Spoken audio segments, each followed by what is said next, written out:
Hey everyone, Brendan Snyder here. How are you? Thank you so much for joining me and welcome to this special discussion topic about is there a rock resurgence happening? And I say yes, there is. I'm going to break it down here in just a bit.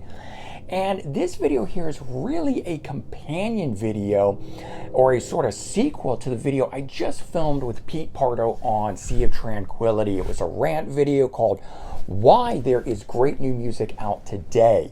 And it was sort of this idea about dispelling the myth that people think there isn't a lot of great new music out there today. And it really got me thinking a bit in the world of rock and how much great music has dropped in the last, say, 5 years or so. Just really, in my opinion, some great classic stuff, creating this resurgence that I'm seeing out there. And so we're going to do that here to talk about all of that. I got a lot of examples and things to run through. But if you're new to my channel and you haven't already hit the subscribe button, please do.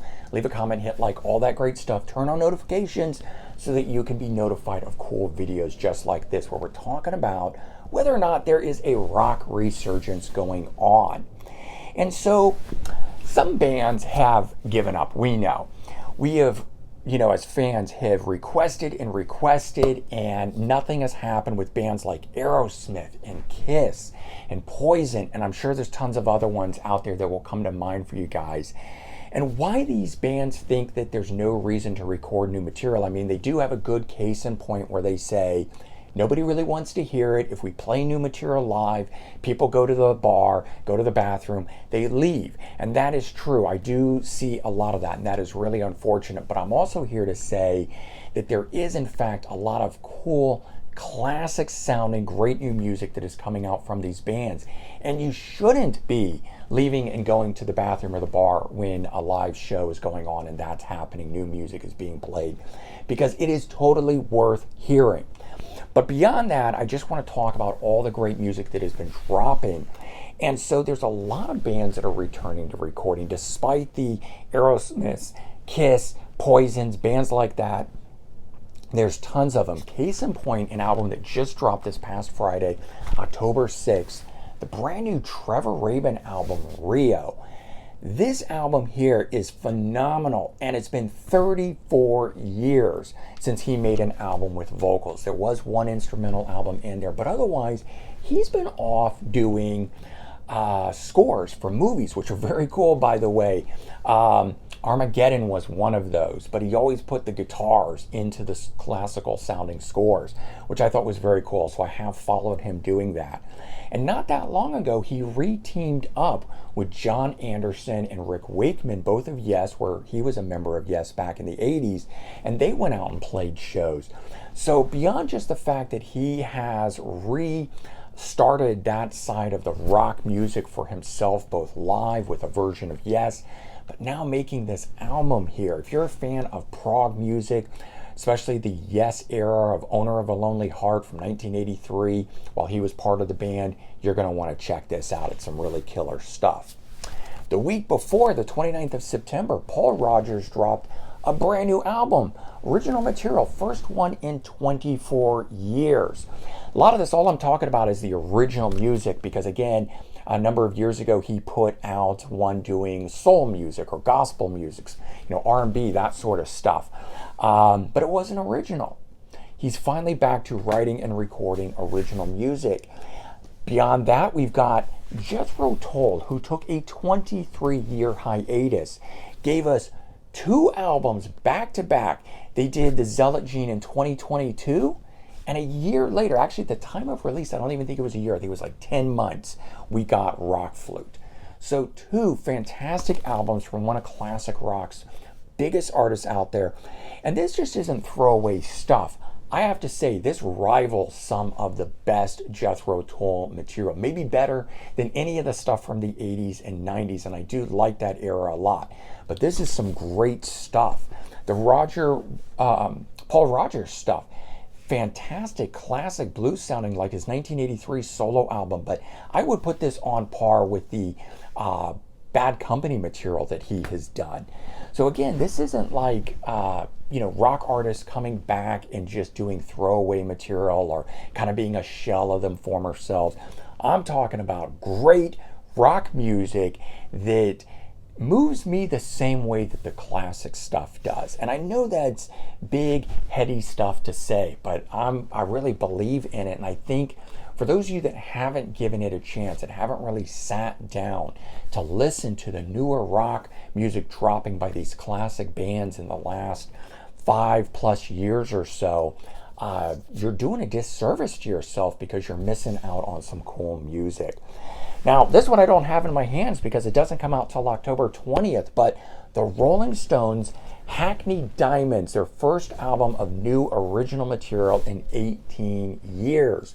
So I'm not sure what this period was where a lot of these bands made cover albums. The Rolling Stones did their blues album. We had Paul Rodgers doing his R&B sounding album. We've got, I'm going to talk about it in a minute here, Styx. They did their covers album in there before returning to two fantastic albums, The Mission, 2017, and this one, Crash of the Crown from 2021, which was so good. For me, I made it my #1 album of the year, and I would put this on par with anything the band has done in their career. That is how good I think that it is. And I understand it's not all classic members in these lineups, but that doesn't mean that the music isn't really, really good. For those of you glam metal fans out there, Skid Row, 16 years between studio albums, putting out The Gang's All Here in 2022. And this one here was high on my list last year. Somewhere definitely in the top 5. I can't quite remember where this one placed. Might have even been up at #2. But so good. And no, it's not Sebastian Bach in there. They got Eric Gronwald, but man, he does a phenomenal job on the vocals. But it really comes down to the writing. So put aside, yeah, you can have great musicians, you can have great vocalists, but it's the writing. A lot of these bands are making killer return to form albums. This one here is a nice cross between the debut and Slave to the Grind. Sorry, I almost said Slave Gone Wild, which, hey, mixes that up. That'd be kind of a cool mashup, but no. This one here, just killer style mix of those first two albums. And those of you that don't want to listen to it because it's not Sebastian Bach, get over it. They're never going to bring him back. Bach wants to come back, I know, but the other guys just don't want the headache, and that's totally cool with me. Bands change.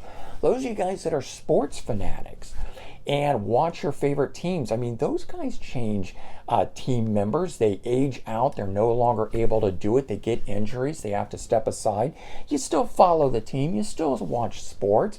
Nobody stopped watching football because the guys from the 50s and 60s aren't playing, right? So why stop listening to your favorite band because one of the members change? You can always go back to the classic albums, I say, but you can also have more killer material. Continuing on with this, it was 11 years for Journey between their previous album and this one here, Freedom, that came out in 2022.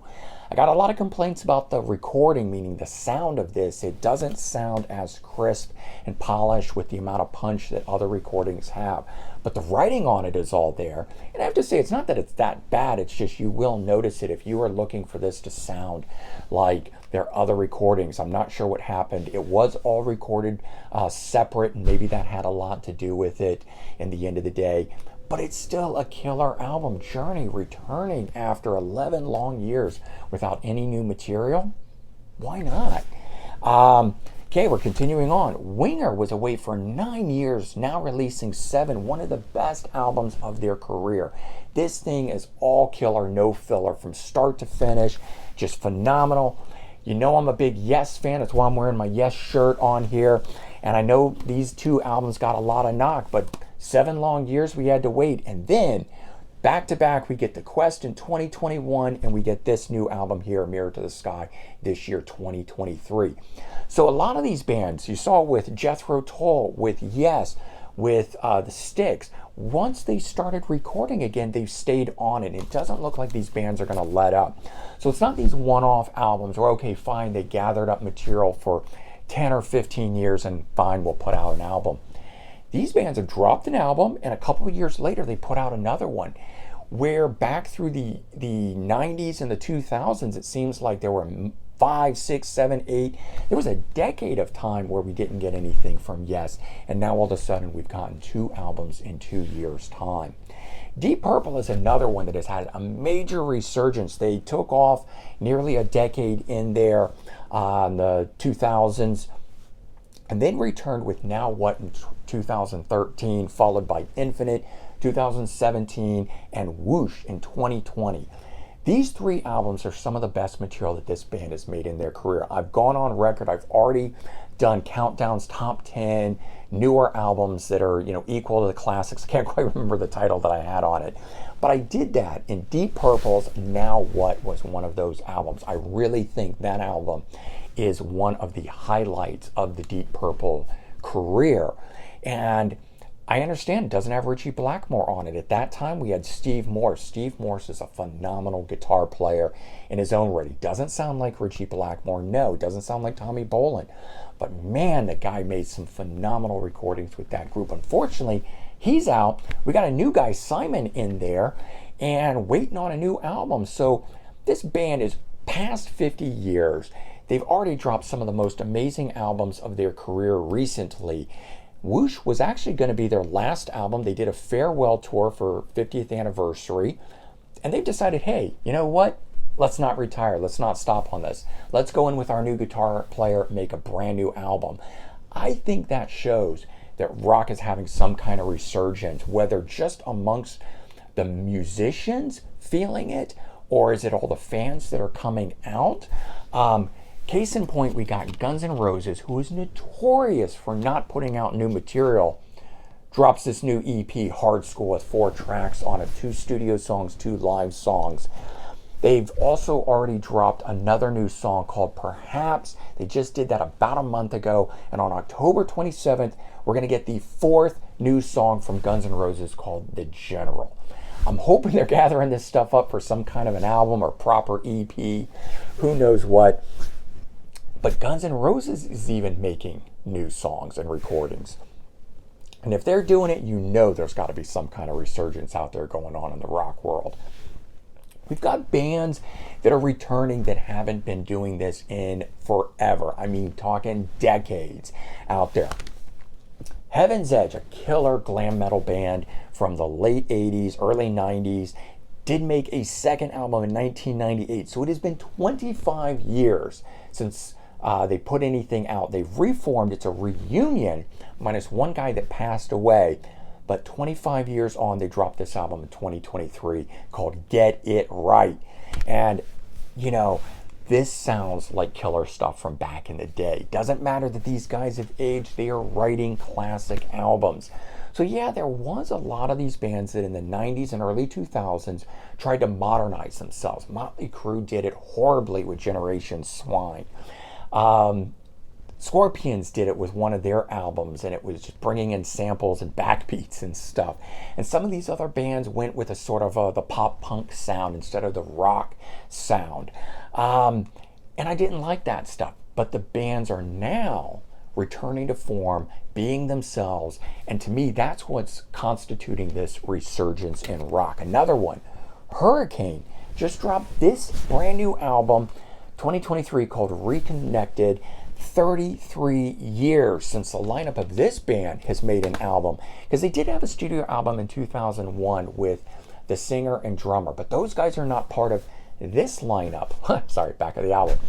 These guys last recorded an album in 1990, so 33 years on. The guitar player, the bass player put a new version together, make an album. All right, one of my all-time favorite groups, a little outside of the traditional metal and prog and everything else I listen to, but I love good 80s rock and alternative rock. Midnight Oil, their last studio album was 2002, mostly because the lead singer went off and joined the Senate in Australia and made a real change, real difference. But after he was done with that, took a little while, but they got back together. 20 years on, they released this, Resistance, in 2022. And it sounds like they didn't miss a beat. It just picks right up where they left off. And that's been the killer thing here. Another one, Tears for Fears, last studio album, also 2002. Reunion album with the 2 original guys back in there, putting this album out, The Tipping Point, in 2022, so 18. This album was, the last album was 2004. So releasing this one here in 2022 was 18 years. But a reunion album, and we're seeing that a lot. A lot of these bands are getting back together. Guns N' Roses bringing McKagan and Slash back in. And I don't think it's just a nostalgia thing. If you do the reunion, you go out on tour, you do one tour and you split and that's it. Sort of the way Dokken did, where they brought Lynch and Pilsen and Brown back in, and they played a handful of shows in Japan and one show here in the US, and that was it. There was no actual continuation of anything. It was a money grab. They all said so. They got paid so much money to do it. But the bands that are reuniting, the bands that are making brand new albums and then going out on the road, that's showing there's more going on, and I think it's pretty killer. We've got Talis, and if you're not familiar with Talis, it's Billy Sheehan from Mr. Big and David Lee Roth's band back in the 80s. Also Winery Dogs, but here he is in this group.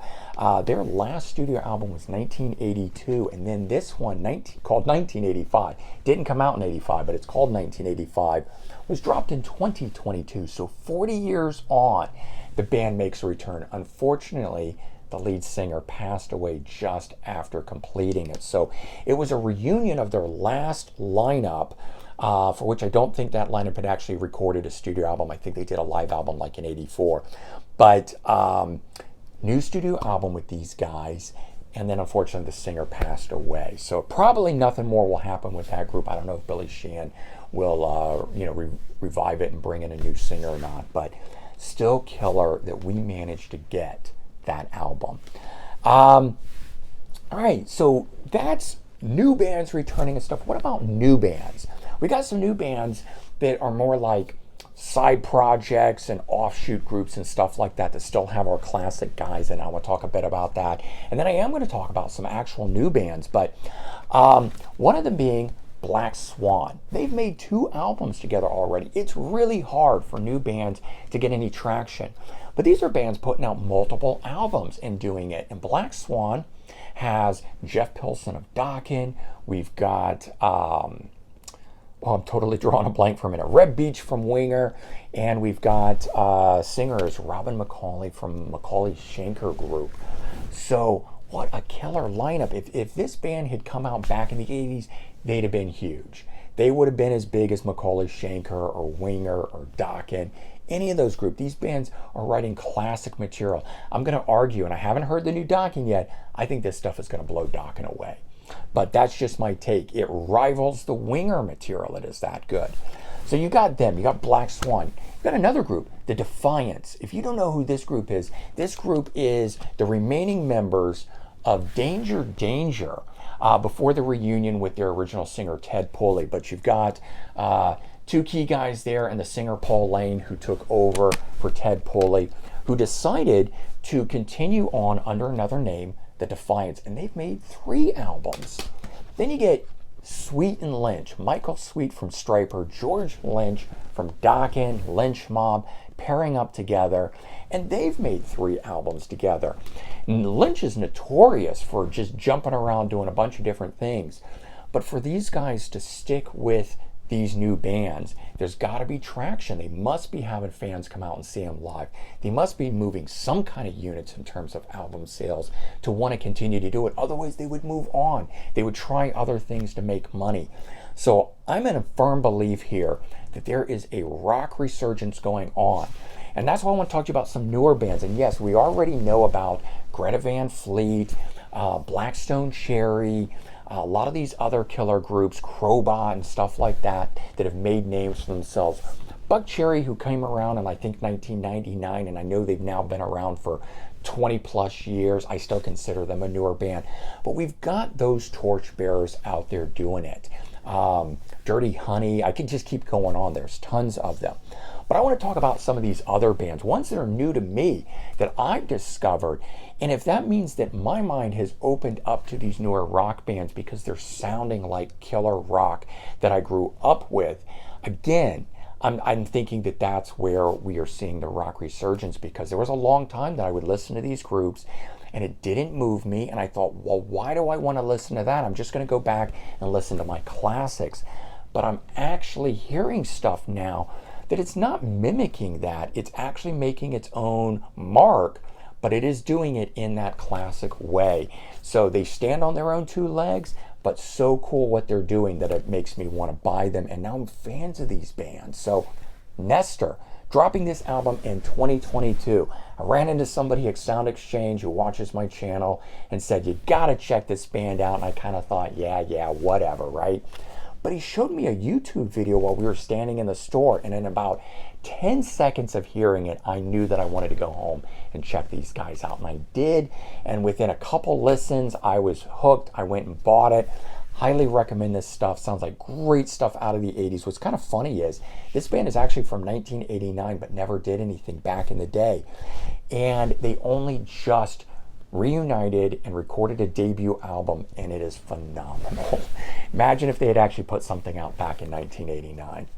Night Demon, a band that formed in 2012. So, okay, what is that, 10, 11 years? Dropping this album here in 2023. And great sounding new wave of British heavy metal style music. But again, they don't sound like another band. They sound like themselves. And that's what's killer about a lot of this stuff, is that I think we've got newer bands sounding classic like we love, but not ripping off the legendary artists. They're making their own mark. Here's one that I can't say enough good stuff about. Nuclear Power Trio, all instrumental, total shred fest from everyone from the bass player, the guitar player, even drums stand out on this sort of stuff.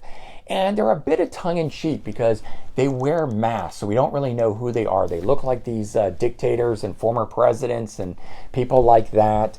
Call themselves Nuclear Power Trio, but an absolute shred fest. If you are a fan of shredding guitar and just the histrionics that guitar players can do, this stuff is killer. It totally moves me. Roadwolf. Band formed in 2011 also, so 12 years, I guess, we're going on now at this point. But I think this might be their debut. Maybe they have another album out, but this just dropped in 2023. And a lot of these bands, this band in particular, I do think they have something out before, but some of that stuff is so hard to get, so it's almost like it's the only thing available. Napalm Records, sounds like AC/DC. It is classic 80s hard rock sounding stuff. And I love AC/DC, and I'll listen to AC/DC all day, but I don't need a band, a clone of AC/DC, and I don't need a band that is a clone of Aerosmith or any of the other bands that I love. I want to hear that kind of music like back in the 80s. There was all these bands popping up. They were new to me at the time, but they sounded like the music that I like, so I was able to get into it, and they didn't sound like they were ripping somebody off. Those bands that were clones of Led Zeppelin and other great bands that I loved, I passed on. And some of them I've gotten back into. Kingdom Come is one of them. I don't really hear the Led Zeppelin thing that everybody says. They are just a phenomenal band, but Greta Van Fleet being compared to Led Zeppelin. And when Led Zeppelin is over 50 years old and you've got new bands doing things, at what point can you not escape that? And I think that's true, but that doesn't make these bands not worth hearing. And next thing I wanted to hit on, and kind of wrapping this stuff up here, is archival material. Again, if there is such a resurgence going on, or how do we know there's such a resurgence going on? First of all, we got all these bands dropping new material, but all the classic bands are putting out old material, archival material. And I don't mean live albums. I mean they are digging into the vault and releasing unreleased albums. They're gathering up tracks. You've got Neil Young has been digging into his archives and releasing all kinds of unreleased albums. This one here, Chrome Dreams. I think this was supposed to have come out in like 77 and didn't happen. And the songs eventually got released in other ways, but the original recordings of it, what the album was with its original artwork, it sat on the shelf forever. 46 years at this point, I think. And finally, it's getting released. So why is that? I do think some of it has to do with these guys, these aging rockers, wanting to be in control of their archives and choosing to release it on their own, level, the way that they want to do it, certainly.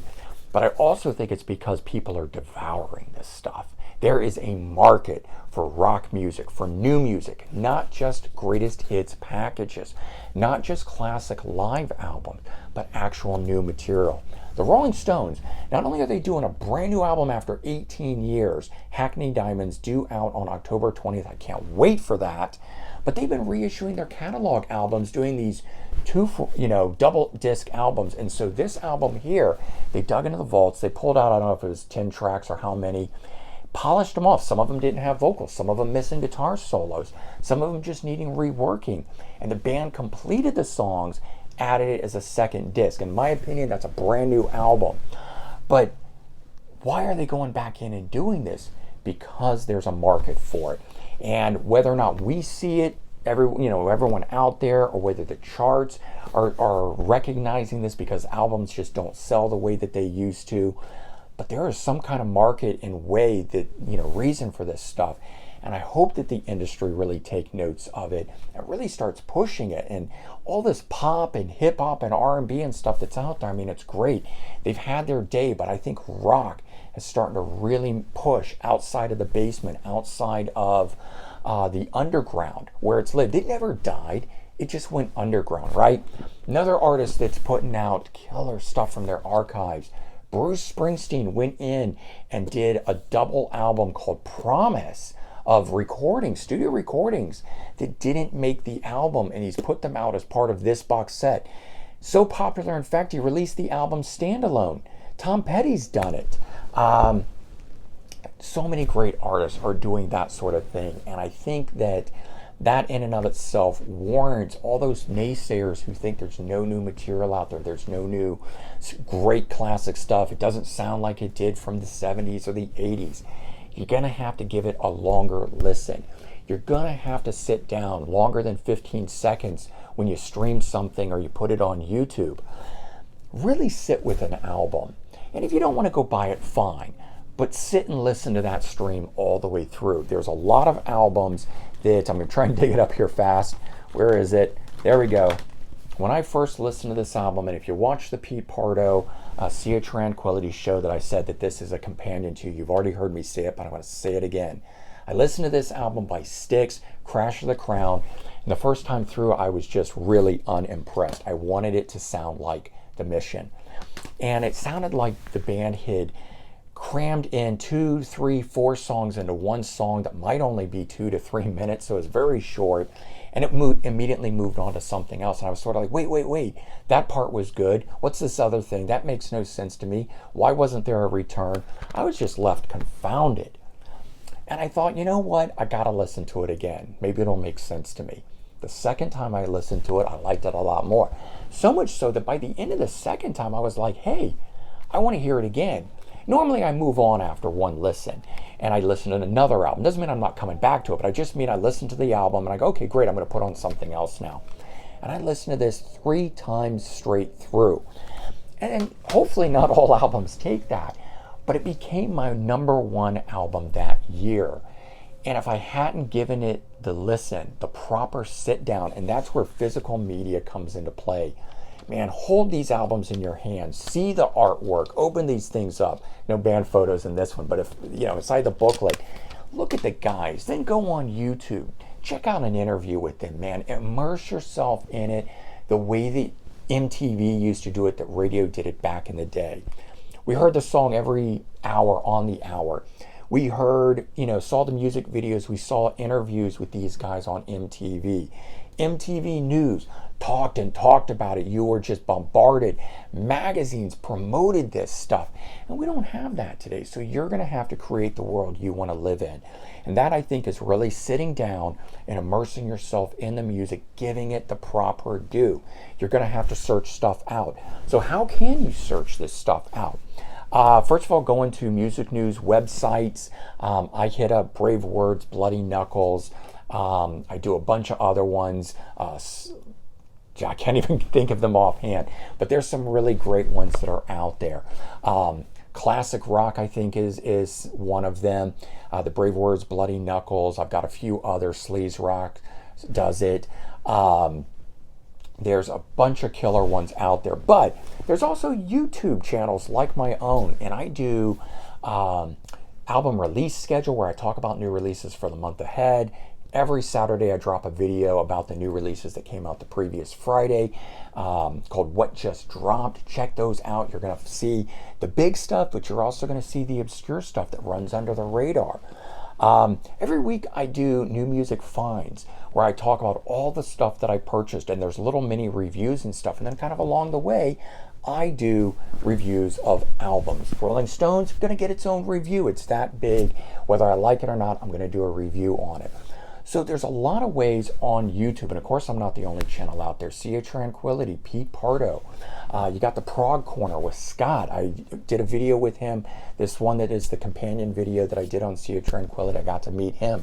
Great guy. The guy's doing all this killer prog stuff over there. Go over, check him out. Right? You don't have to just watch one channel. You can watch a multitude of channels and you get a little bit of something different. I'm out here talking about glam, but I also talk about prog and heavy metal and thrash and alternative rock. You know, I cover the gamut of stuff, and there's other channels that do the same. But, you know, I've got a nice little niche over here going on for the glam metal stuff, for those of you that like that. Music magazines, man. There's still great ones out there that are doing it. Rock Candy Records has a magazine. There's Classic Rock Magazine. Uncut for alternative type stuff, and classic 60s era type stuff. But you've got that. Then, of course, there's just Google, man. You can go out there, just who's your favorite band you haven't heard of from a long time? Google. See if they've done anything new. Hit Wikipedia. You can't believe everything on Wikipedia in terms of bands' histories, but you can rely on their discographies and stuff and check and see what's come out recently. And then head over to YouTube to stream something, check something out. When you're ordering something on Amazon and you're going to buy the brand new Styx album, scroll down and see what, there's always a horizontal bar of record images that say people who bought this album also bought this. And so if you like this album, you might like this. And that, for me, I have found so much great stuff doing that. Amazon has a pre-orders button, and if you click that, you have to go into, you know, the search of everything and click on music and then CDs and vinyl and click that and wait for that window to come up, and there's one that says pre-orders, and I love going through that to find out the stuff that I can order so I can get it when it comes out. But it also just shows me the new great stuff that's upcoming. You've got niche record labels. Demon Doll Records does all the killer glam metal stuff, and there's other great little records sites like that. Of course, there's Rock Candy Records that does all the great reissues. They're not doing the new stuff, but if you're looking for the cool classic albums, you're going to find it through them. Wounded Bird Records also doing the reissues, not doing the new stuff. But there are great record sites out there that have these niches that you can go to and check this stuff out. Cherry Red Records does both new and archival stuff. So there's a lot of killer ones out there. If you just simply flip over Metal Blade for Talis, I would not have expected that. But man, head over to Metal Blade and check out what they're doing, you know, and so forth. Stuff like that. Frontiers Records is the label that Sweet and Lynch is on. The Defiance is on. Black Swan is on. So they're dropping new stuff as well as cool classic albums from favorite bands. Winger is on the label. I actually think, nope, I was going to say yes, they're on Inside Out Records. They're doing all the killer prog and everything like that. Inside Out is Trevor Raven, another prog thing. So just showing you guys that there is niche record labels doing all this stuff, and that's a cool way to find things. And certainly hitting up your local record store, checking that new release wall, talking to the guys in the store, having conversations with other music fans. That's the way you're going to find all this killer stuff. And certainly if you didn't check out the Pete Pardo Sea of Tranquility video that I was part of, along with Scott, as I already mentioned, George and Jamie, why there is great new music out today, which, as I said, is a companion video to this here. I filmed that. I had a little segment within that, but I had so much more to say to you guys that here I am, almost a 35-minute video just talking about all this, because I believe in it, man. There is a rock resurgence going on, and we got to take advantage of it. Don't miss it. If this goes on, it's been going on for a good 5 years already, and things, you know, maybe never will hit that peak, but they die off in 5 years, and you've been sitting back only listening to your classics, you've missed all this beautiful material. So man, definitely check it out. Listen to the new stuff, explore it. You can't rest on your laurels, as they say, and only listen to the classics. There is so much good stuff out there. So yes, there is a rock resurgence happening. I stand by that. I think a lot of you guys will agree with me on it. But if not, hey, give me your opinion. It's totally cool. You know, we all hear and see things different, and that's what this channel is about, all the different opinions out there and everything. As long as you're polite to your fellow music fans out there, don't be a dick. That's what I always say. Great motto in life. Don't be a dick. Okay. All right, everyone. Take care. Have a good one, and I'll talk to you real soon. Bye-bye, guys.